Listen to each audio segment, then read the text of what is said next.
I have got 3 pages of notes here. There is a lot to cover. So settle in, relax, watch this whole video, believe me, because I'm a bit scatterbrained and I don't want you to miss out on any important information. So this video is a top to bottom, full, detailed review of the Lifetime Fusion Fuel Grill. Coming up right now.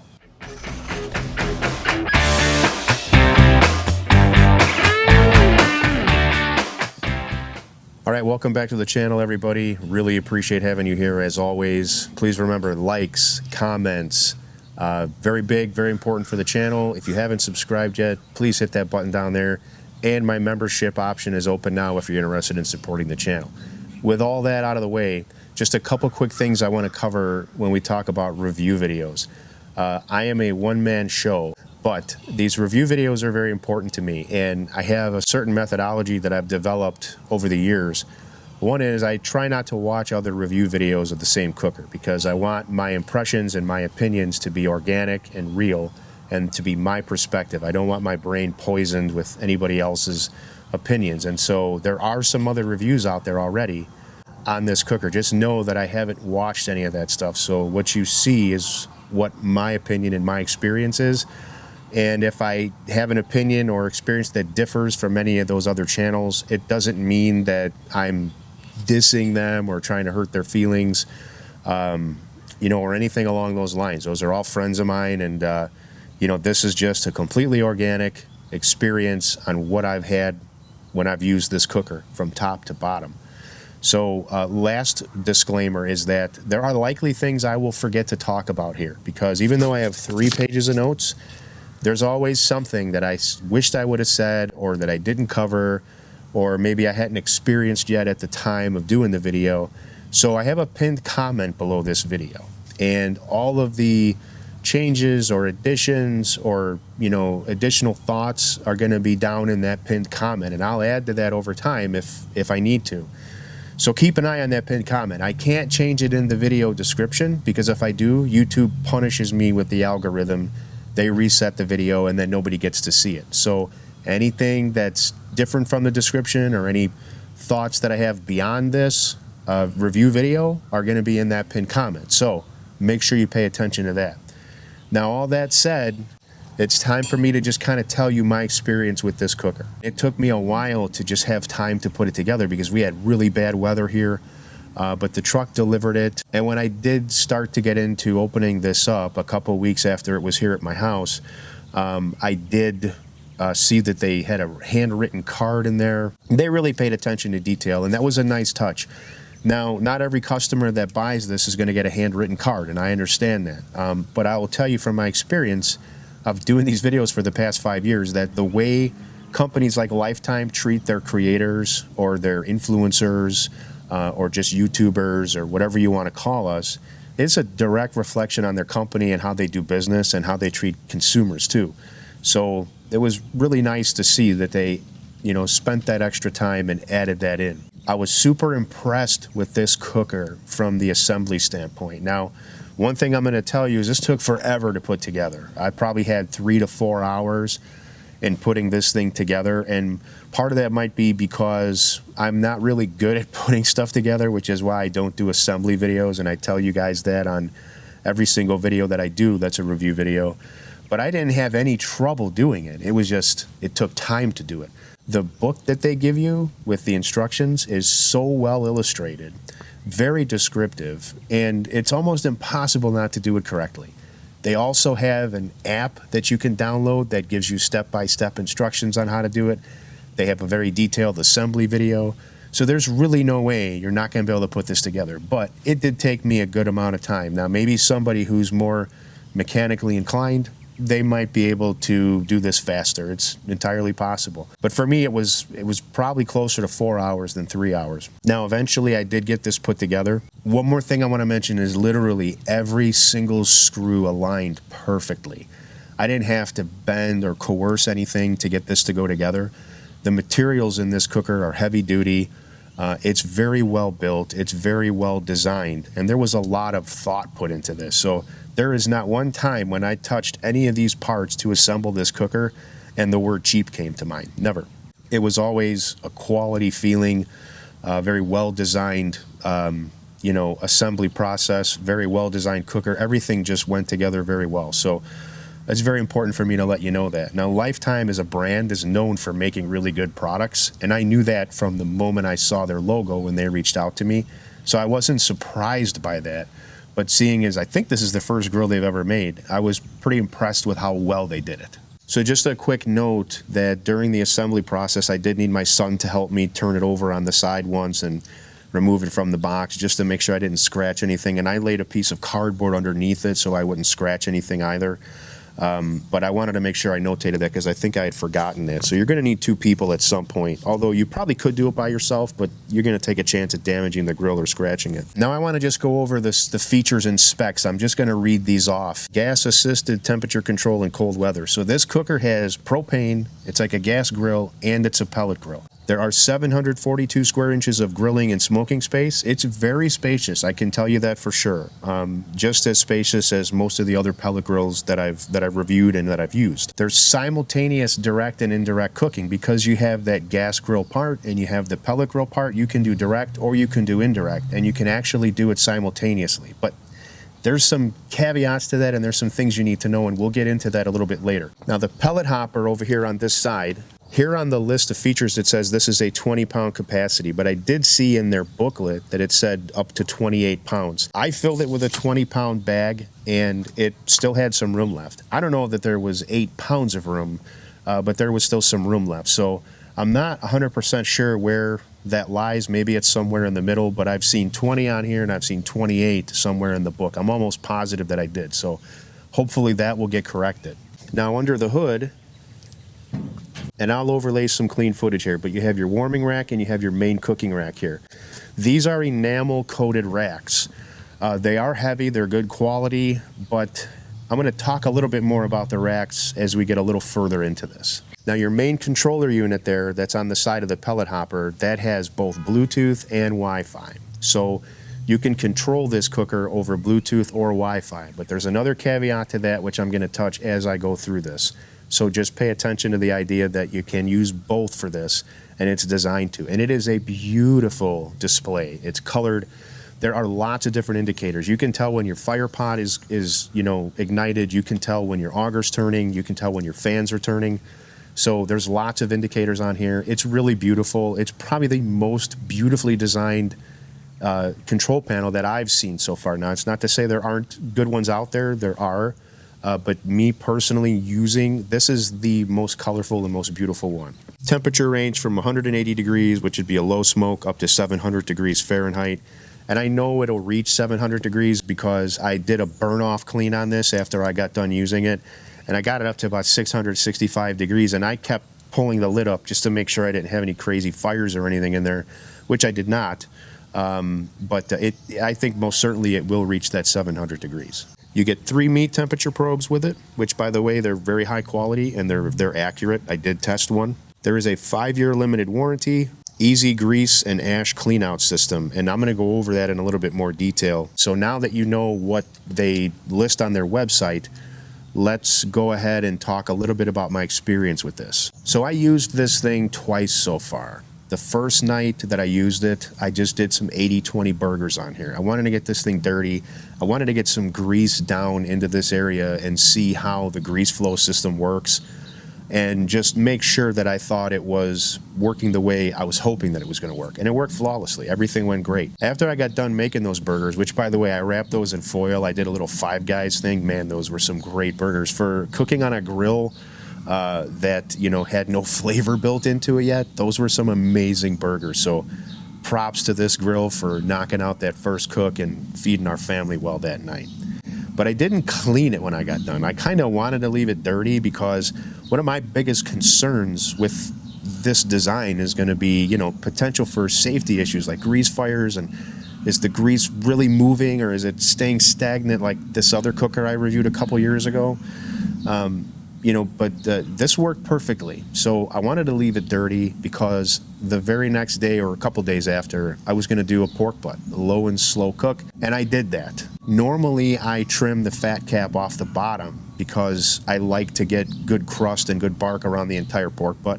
This time I just scored it. I wanted to leave that fat on there so that I could let that drain down in here and watch it and monitor it during the cook and make sure that it was draining correctly. And it did. It drained perfectly well throughout the entire cook, and the grease went down through the channels and it drips down into this bucket, which is located here underneath in this storage area. One quick note on that, I love the way the bucket just hangs straight up and down and it's not tilted or cocked like it is on a lot of other cookers, because then you have tendency for, you know, overflow to happen faster and a big mess. There was not one drop of grease anywhere underneath there except for in that bucket, and it was just perfect. So no issues at all. The grease system worked great. And the pork butt turned out good. It was tender, it was juicy, and it was everything I expected it to be. But I'm going to tell you this because honesty is very important to me. It did not have as much smoke flavor as I wanted or that I'm used to from a pellet grill. And it could be just because this was the first time I used it. Maybe it was a fluke. But that's one of the things I did notice. Now that can easily be corrected. You can buy one of those little smoke tubes and, you know, supplement your smoke flavor in here by kind of burning that along with your food in here when you're doing a cook. But I did notice a difference. I'm not sure if other people have to this point. I'm not sure if it was a fluke, but it is something to notate. You know, I did get a smoke ring. I did taste smoke, but it was not very pronounced smoke flavor. There was no bitterness. You know, it was, what smoke I had was very clean, but it was not as smoky flavored as I, you know, normally would want. And I'm not somebody who wants it to be just all smoke and nothing else. So it was a little disappointing, but it still made one heck of a pork butt. The thing is, I want to mention that so that people are aware. Both days that I used the pellet part of this, so day number 1 was for the burn-in, and day number 2 was for the pork butt, I did have to preheat this. Now for the burn-in part, you know, there's a spot in the manual where it tells you to hold the button here for prime, which I did, and I held it in, but I really didn't hear anything, and I don't even know that me holding that in mattered. But it took a while for that to actually get pellets into the pot and for this thing to get going. Eventually I did see smoke and I did have you know, heat coming out of it, but it took a really long time to get preheated. So it was longer than other pellet grills that I've used as far as trying to reach temperature. And I believe I know the reason for that, but we're going to cover that here in just a little bit.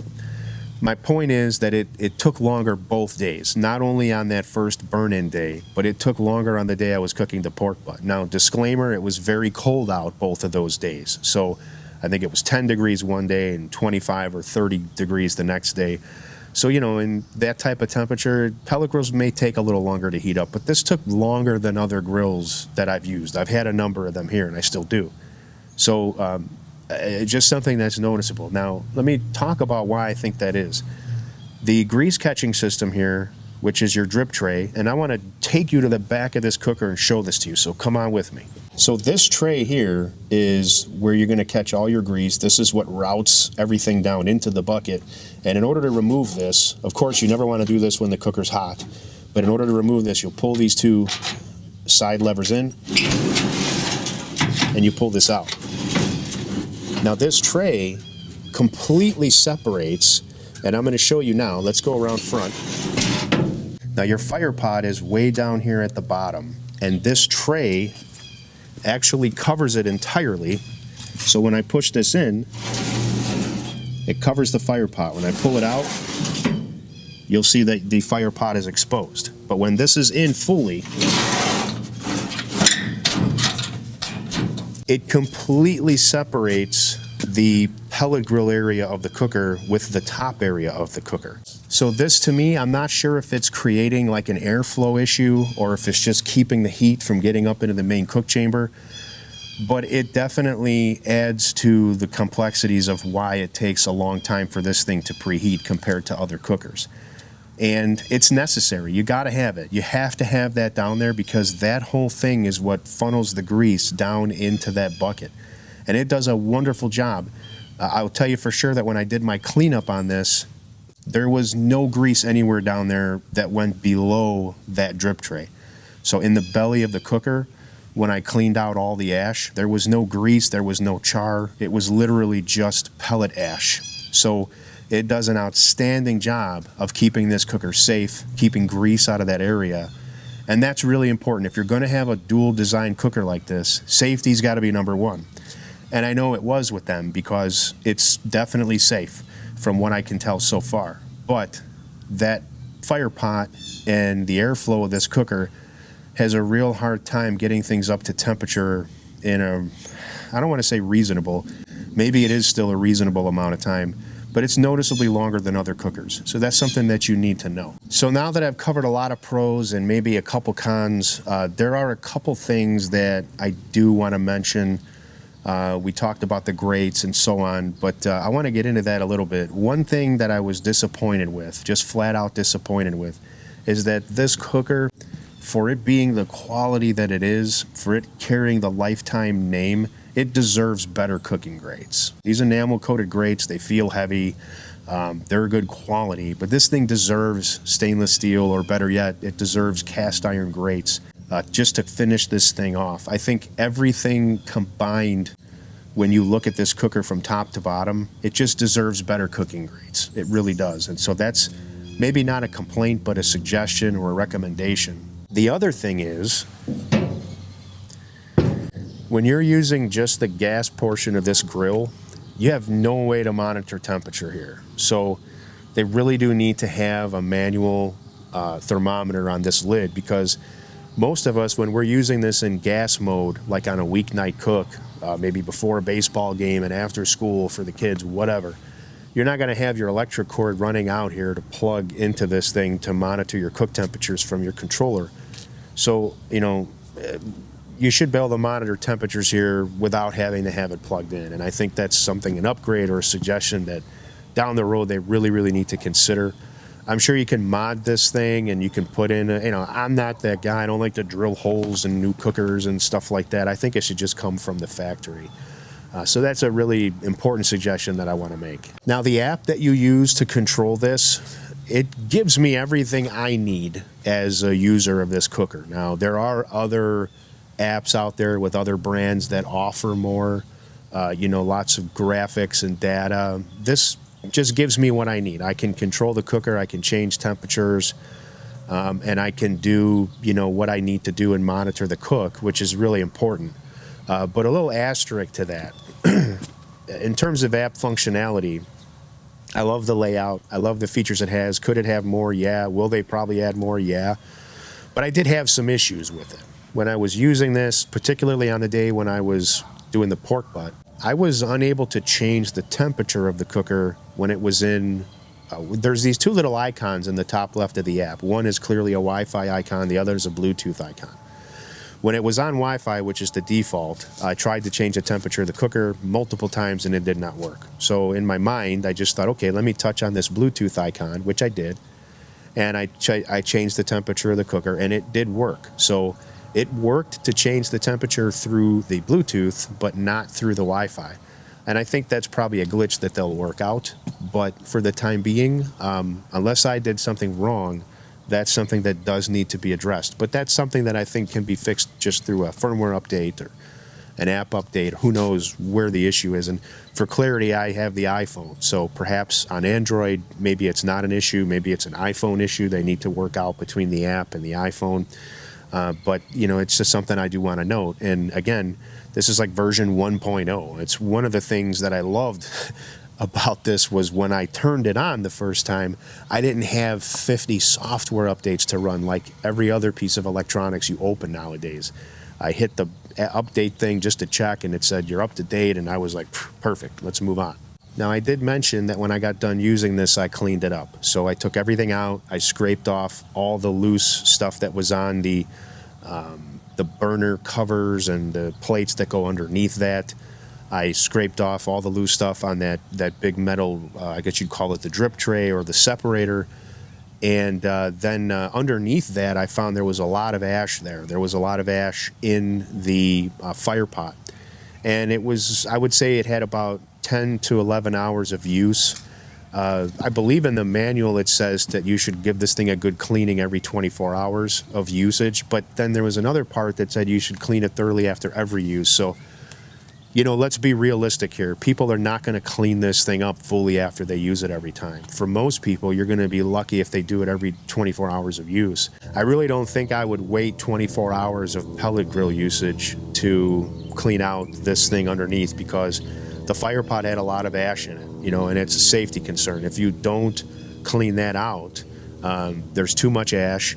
The pellets can't burn, they end up overflowing, and you'll have what they call a flame out, which turns into a bonfire if you don't do it. So, you know, be a responsible pellet grill owner. I don't care what pellet grill you own, but make sure you're cleaning it out after every 1 long cook or 3 short cooks. That's been my philosophy, and I've never had an issue. I do wish that there was an easier way to dump the pellet ash from here. So like on other cookers, there's a little, you know, cup underneath you can twist, and the ash will fall into it, and then you can dump that and pop it back up. This, you know, you have to pull everything out of here and give this thing a good vacuuming, including the fire pot. You know, the manual talks about cleaning this stuff with warm soapy water. I mean, that's just not realistic for me. I can't take all this greasy stuff inside the house to the sink to do that, and I don't really have a way to do it outside. So I scraped up all the loose stuff that was on there with a little plastic razor blade. I wiped everything down, I put it back in, and then I did a burn off. I ran this thing in high temperature for about 15 minutes, and it really got it nice and clean. And I didn't have any grease fires or any issues during that time. I ran all 4 of these burners on high, and everything went perfectly fine. So I have good faith in that. Another thing I want to note is that I didn't have a lot of temperature swings during my long cook. I know it would pop up 15 degrees and then pop down, and that's when my smoke would come from the pellet smoldering. But that happened less often than it does on a typical pellet cooker. And that's something that could be contributing to the lack of smoke flavor. And if so, that is something that can be fixed with a firmware update or a software upgrade, I'm sure. The programming can change the frequency of that, and you know that can contribute to getting more smoke flavor with those temperature swings and so on. Another thing I wanted to mention is every pellet grill I've ever owned, the fans run constantly. There were some times in this where the fans cut out entirely, and I got like, oh my God, did this thing just clunk out on me? But it didn't. It's just part of the design and how it works. Those fans will kick off for a minute or two, and then they'll come back on, and everything is fine. So there's no issue. So if you use this cooker and the first time you notice that, don't be alarmed by it. It's by design. I did have one malfunction, but it was no big deal during the long cook, which I should mention now. And I'm sorry I'm so scatterbrained, but I have a lot of stuff to cover here. The app did crash on me at one point, and it seemed like it was just having a communication issue with the cooker. So it flashed up on my screen with this message, and I'll put a picture of it here. And then I just shut the app down, and I turned the app back on, and everything worked fine. I didn't have to shut the grill down or do any big resets. I just closed the app on the phone and reopened it, and everything worked good again. God, this neighbor's loud. Now, there's no smoke adjustment on here in terms of like, you know, setting temperature and then having a smoke 1 through 10. But there is a high smoke mode, which you can use. And I did try that for a little bit, and the temperature got down to 180, and it kept going down. And I'm not really sure. It doesn't say in the manual, from what I can find, what temperature that high smoke mode runs at. So I'm almost wondering if that's just like a way that you can use the gas portion of the cooker and the pellet portion of the cooker together. Maybe it doesn't pay attention to temperature. Maybe it just generates smoke. So maybe that's where you could kind of use them in conjunction with one another, because outside of that, it would be really difficult. If you know how a pellet grill works, there's a thermometer in here, which I'll overlay some B-roll of now, and it monitors cook temperatures inside this chamber all the time. So let's say you have your cook temperature with the pellet cooker set at 250. Well, as soon as that thermometer detects 250, it's going to kind of hold in that area. It's going to stop trying to produce heat. So if you had your gas portion on here and you were blowing past those temperatures, you know, it's going to deactivate the pellet grill option. But perhaps that high smoke is, and I'm not sure, but perhaps that's a way that you could kind of use the grill with both the gas and the pellet in conjunction with one another. So just a thought. I did have another note here, which I forgot to mention during my gas grill cook. And I'm sorry this is so scatterbrained. I really am, but there's so much to go over. My front left and front right area of the cooker were the cooler parts for the gas grill cook. So those burgers they took a little bit longer to cook than the others, but the rest of it was very well distributed. And every gas grill is going to have hot and cold spots, but I just wanted you to know from my experience, it was that front left and front right area that were a little under in terms of the temperature and the direct heat. Okay, I just read my last note. So the last thing I want to cover is, let me just close this, it's bothering me. The last thing I want to cover is that the cover, actually, the cover of this cooker is good quality. I sort of equate it to like a Weber gas grill cover in terms of the quality. It's a little thinner and lighter, but you could tell it's heavy duty. So my guess is that this would be a cover that would last you a while. So and it does have snaps underneath to where you can connect everything and keep it from blowing away in the wind. So the cover that you can purchase for this, I think it's worthy. I think it's a good cover. Now we need to talk about the summary of all this. I covered a lot of information. I know of it. A lot of it was scatterbrained, and I apologize for that, but just so much to cover. And again, pay attention to that pinned comment down there.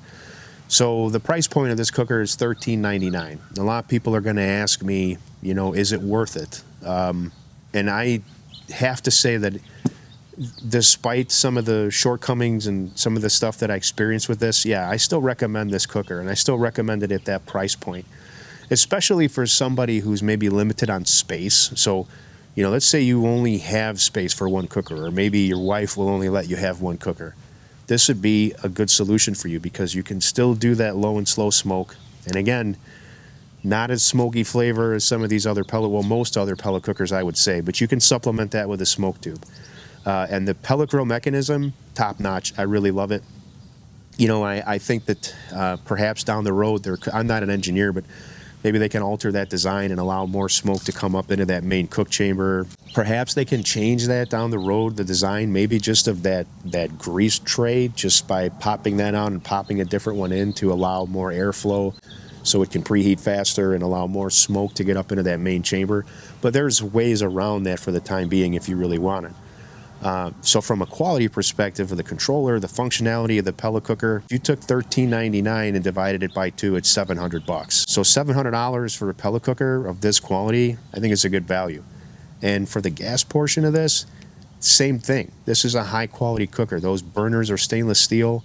There's really high quality burner covers, and the functionality of it in terms of the temperature it can get to, that again, that $700 price range. I mean, I know you can go buy cookers for $149 or maybe not anymore, I don't know. But my point is, I think you put these two together, I think you get a good value here. And I think you get a lot of versatility. There's a lot you can do with this, and you can do it all with one cooker, not two, not three. So I would definitely recommend this cooker. I think there are some things that they're going to need to work on with this firmware and some software upgrades. Perhaps there'll be some design changes down the road, I don't know. But because of the way this is designed, I think a lot of these things can be done easily. If there are any shortcomings, there's a lot of things that can be worked out without major intervention. So all that said, I want to thank you so much for hanging out with me. I know this was probably a longer video, but I like to be as detailed as I can for your benefit. Now, I'm not out here just to promote this cooker. Yeah, I'm working with Lifetime for this video. That's true. There's no doubt about that. It is what it is. But my main concern is you, the viewer. I want to make sure that when you spend your hard-earned money, you can have confidence in what you're doing. Because, I know how it is to work hard for something and buy it, and you want it to be everything that you want it to be. So I hope this provides you with enough perspective and information for you to decide whether or not this is for you or whether or not it isn't. I definitely think it has its place in the market. I definitely think it's very high quality, and I applaud them for doing such a good job on this cooker. Like I said, I think it's their first one. I don't know, but they did a great job. So that's that. So don't forget to check out that pinned comment below. That's where any, changes or additions or whatever are going to be discussed, and I'll start that by putting a pinned comment below as soon as I post this video. So that's it. It's cold out here. I want to go inside and warm up. Take care till next time. I'll see you on the next episode.